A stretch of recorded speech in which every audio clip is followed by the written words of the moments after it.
नमस्कार विद्यार्थी मित्रांनो, ग्रो अकॅडमी या युट्यूब चॅनलवर तुमचे मनापासून स्वागत आहे। आपण आता TAIT एक्झाम दिलेली आहे। TAIT एक्झाम मध्ये आपल्याला माहित आहे की किती सोडवलंय आपण, प्रामाणिक किती सोडवलंय, कट ऑफ काय येईल। आता सगळ्यांना चिंता लागली कट ऑफ मार्क मला किती येतील, त्याच्यानंतर मार्क आल्यानंतर प्राधान्यक्रम कधी येईल, प्राधान्यक्रम आल्यानंतर कट ऑफ काय लागेल आणि माझं सिलेक्शन होईल का आणि कागदपत्र व्यवस्थित होतील का।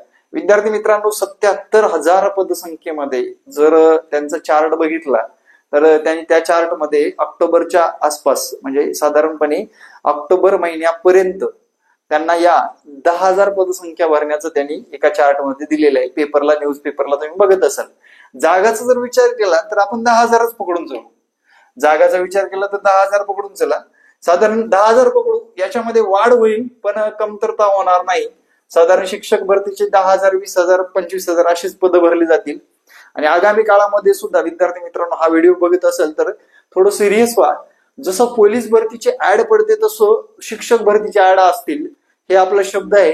आणि पुढल्या 5 वर्षामध्ये या शिक्षण क्षेत्रामध्ये खूप मोठा बदल झालेला असेल, कारण 2020चा जो काही राष्ट्रीय शिक्षण धोरणाचा जो काही कायदा काढलेला आहे, त्या कायद्यानुसार शिक्षणामध्ये जो मोठा बदल करण्याच्या दृष्टीने पावले टाकले जात आहेत। त्याबद्दल तुम्ही आता सध्या जर विचारात घेतलं तर सरकारी शाळेत जाणाऱ्या विद्यार्थ्यांसाठी ज्यांच्या त्या पालकांना घरपट्टी, पाणीपट्टी व इतर कर, ग्रामपंचायतचे कर कॅन्सल करतायत, म्हणजे शाळेतला टक्का वाढवण्यासाठी। आता आपण मुद्द्यावर बोलू। 10,000 पदसंख्या आली TAIT एक्झाम मध्ये, सर मेरिट काय लागल, तर मेरिटचा एक स्पेशली व्हिडिओ बनवलाय मी, तो व्हिडिओ बघून घ्या तुम्ही। त्याच्यावर अनेक लोकांनी वेगवेगळे कमेंट केलेले आहेत, पण ते तसंच मेरिट लागतं। थोडे दिवस थांबा, तुम्हाला लक्षात येऊन जाईल। आता विद्यार्थी मित्रांनो, तुमचा दुसरा मुद्दा असा आहे की प्राधान्यक्रम कसे द्यायचे असतात आणि ते कधी येतात, याबद्दल सुद्धा बऱ्याच विद्यार्थ्यांनी शंका, कुशंका किंवा कमेंटमध्ये किंवा कॉलवर, त्यांच्या मेसेजवर सांगितलेलं आहे। आता प्राधान्यक्रम कधी येतात, तर विद्यार्थी मित्रांनो, तुम्हाला स्वतःचं स्वप्रमाणपत्र भरावं लागतं, जेणेकरून पवित्र पोर्टलला नोंद करावी लागते। जेव्हा TAIT एक्झामचा निकाल लागेल, तेव्हा निकाल लागल्यानंतर तुम्हाला त्या पवित्र पोर्टलला स्वतःच्या मार्काची नोंद करावी लागते। तुम्हाला ते स्कोअर कार्ड मिळतं, ते स्कोअर कार्ड तिथे अपलोड करणं गरजेचं आहे। नोंद करत असताना 10वी, 12वी, मीडियम, ग्रॅज्युएशन, व्यावसायिक पात्रता, score card, TET, CTET pass आहात का, या सर्व माहिती भरली जाते। त्याच्यानंतरचा दुसरा मुद्दा म्हणजे तुम्हाला येतात ते प्राधान्यक्रम, जे की प्रिफरन्स म्हणतात। आणि प्रिफरन्स आल्यानंतर तुम्ही ते प्रिफरन्स निवडणं आवश्यक असतं। आता निवडलं, त्यानंतर आपली निवड झाली, आता खरी प्रोसेस तुमची तिथून चालू होते, तुम्हाला नोकरीला लागण्याची प्रोसेस इथून चालू होते, लक्षात ठेवा। आता तुम्ही या कोल्हापूर या जिल्ह्यातील स्वामी संस्थेचा जर विचार केला तर एक साधारण 217 विद्यार्थ्यांनी एक्झिट केले, म्हणजे जॉबला गेलेच नाही। याचं कारण सांगतो, त्या कारणामागचं सगळ्यात मोठा फंडा म्हणजे कागदपत्र आहे। त्यांचे कागदपत्र व्यवस्थित नव्हते। आणि दुसरा मुद्दा म्हणजे ते कुठंतरी सिलेक्ट आहेत, 2 वर्ष झालेले आहेत, आता ते बदलायला तयार पण नाहीत, असे पण विद्यार्थी आहेत। काही लोकांचं कसं आहे, सिलेक्शन झालेलं आहे पण मिस्टर किंवा त्यांची फॅमिली इतर शहरामध्ये असल्यामुळे ट्रान्सफरला त्रास होतो आणि जे काही उर्वरित आयुष्य आहे ते वेगवेगळं करण्याऐवजी आपण आपल्या सुखाकडे जास्त लक्ष द्यावं, यासाठी ते काही लोक गेलेले नाहीत। पण त्याच्यामध्ये नुकसान जर विचारात घेतलं, एखादा गरीब विद्यार्थी 1-1.5 वर्षामध्ये, आता या काही जागा काही रिक्त राहतात, या जागामध्ये एखादा गरीब विद्यार्थी सुद्धा लागला असता।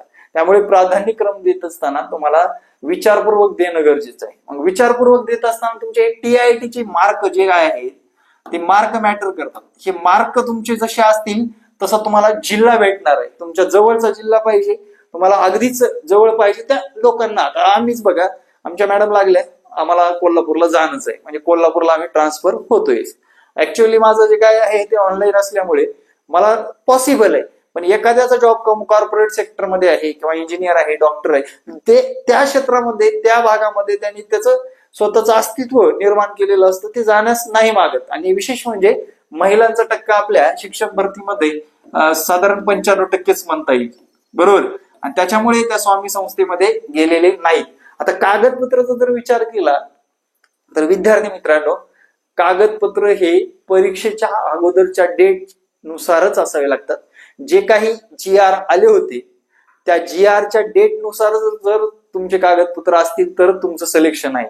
अदरवाईज तुम्हाला जर कागदपत्रामध्ये कुठलीही त्रुटी आहे असं वाटलं किंवा ऍक्च्युअल मध्ये आहे समजा, ते लपवण्याचा प्रयत्न करू नका, तुमचं सिलेक्शन रोखलं जातं. समजा फॉर एक्झाम्पल आता SEBCचा सगळ्यात मोठा नॉन क्रिमिनलचा गोळ आहे, बरोबर. काही लोकांनी यस केलंय नंतर पावती काढलेली आहे, किंवा OBC असेल, इतर कास्टचे नॉन क्रिमिनल तुमचं काय झालेलं आहे, जे की व्हॅलिडिटी संपून गेलेली, यस केले परत काढले, असे बरेच विद्यार्थी आहेत. ते शेवटी निवड प्रक्रियेतून बाद होतात. लक्षात ठेवा, निवड प्रक्रियेत कागदपत्रामध्ये कुठलीही त्रुटी आढळून आल्यानंतर तुम्हाला तिथं कुठलाच सपोर्ट केला जात नाही आणि करत नाहीत. कारण त्यांचं सगळ्यात महत्वाचं बोलतो तो कागद, बरोबर, त्याच्यावरली डेट ऍक्च्युअल मध्ये त्याच्यामुळे आपल्याला नोकरी लागत असते. त्यामुळे विद्यार्थी मित्रांनो, डॉक्युमेंटेशन तुमचं व्यवस्थित आहे का एकदा चेक करून घ्या. तुम्हाला मार्क चांगले येऊन सुद्धा तुम्हाला नोकरीपासून मुकावं लागतं. याचं कारण म्हणजे विद्यार्थी मित्रांनो, कागदपत्रे तुमची व्यवस्थित नसणे. अशामुळे सुद्धा नुकसान होतं आणि प्राधान्यक्रम देण्यात आपल्याला कसूर होत असते. आता विद्यार्थी मित्रांनो, ही प्रोसेस झाली जे की तुम्हाला आता जे काही तुमचा निकाल लागल्यानंतर पवित्र पोर्टल नोंद करणे, त्यानंतर प्राधान्यक्रम देणे, तुमचं शिक्षण अपलोड करणे, प्रत्येक गोष्ट अपलोड करून तुमची निवड प्रक्रिया होते. निवड प्रक्रिया झाली, कागदपत्र व्हेरिफिकेशन झाल्यानंतर तुम्हाला शाळेवर रुजू केलं जातं आणि ते फिलिंग खूप बेटर असतं आणि ते तुम्हाला अनुभवायचं इथून पुढे. आता प्रत्येक विद्यार्थ्यांचा मेसेज असतो सर की कधी लागेल निकाल. एक साधारण 20 दिवसाच्या आत निकाल लागेल मित्रांनो. 20 दिवस तर तुमचा स्कोअर कार्ड येईल, तुम्हाला तुमचं स्कोअर कार्ड मिळून जाईल 20 दिवस. कारण IBPS असं रखडत ठेवत नाही. IBPS रखडत ठेवत नाही. IBPSचं म्हणणं असतं की बाबा आम्ही फक्त परीक्षेचं माध्यम आहे. आता इथं IBPSने एकदा निकाल लावला, विषय संपला IBPSचा. आपण पवित्र पोर्टलला जाणार. पवित्र पोर्टलहून आपला जो काही रिझल्ट आला, निवड झाली, तिथं त्याचा विषय संपला.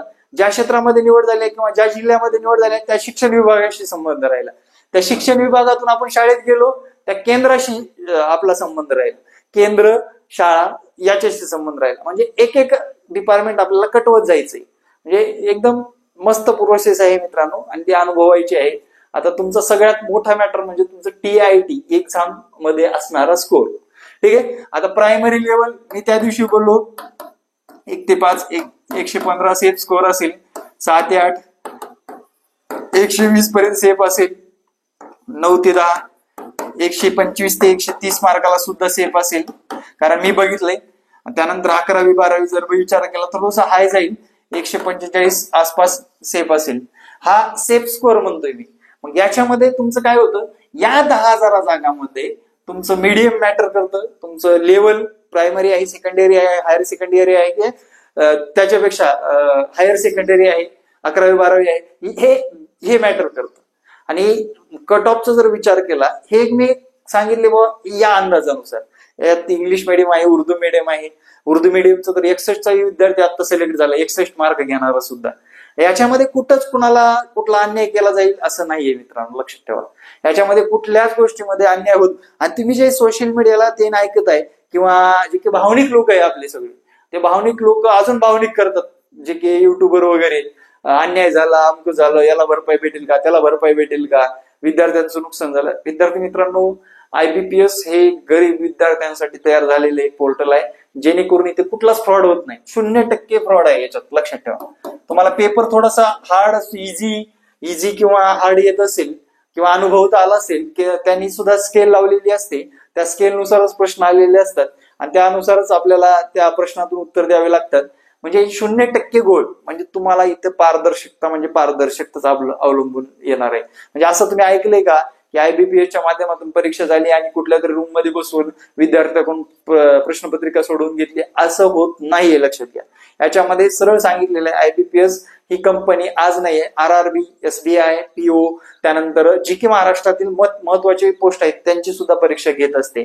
त्यामुळे या परीक्षा पद्धतीवर डाऊट न निर्माण करता आपले मार्क कसे येतात आणि आपण मार्कानुसार आपले डॉक्युमेंट, आपलं मीडियम आणि प्रत्येक गोष्ट जे काही आपल्याला आपल्या कर्माचं जे काही फळ भेटले त्याच्यातून आपल्याला मिळणाऱ्या यश, हे महत्वाचं आहे मित्रांनो. त्यामुळे या परीक्षेकडे पहा आणि आगामी काळामध्ये सुद्धा तुम्हाला जर कमी मार्क आले असतील TIT 4 ची सुद्धा तयारी करा.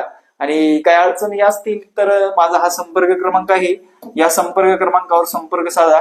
बरेच आता एक मी व्हिडिओ टाकलाय, तो पण व्हिडिओ बघा, जे की कोल्हापूर या शहरामधून सुधीर कांबळे म्हणून एक व्यक्तिमत्व होतं आणि त्यांनी स्वतःचा जॉब स्किप करून एक साधारण 1.5-2 महिने मागचे अभ्यास करून आता त्यांचा स्कोर काय येतो आपण बघणारच आहोत.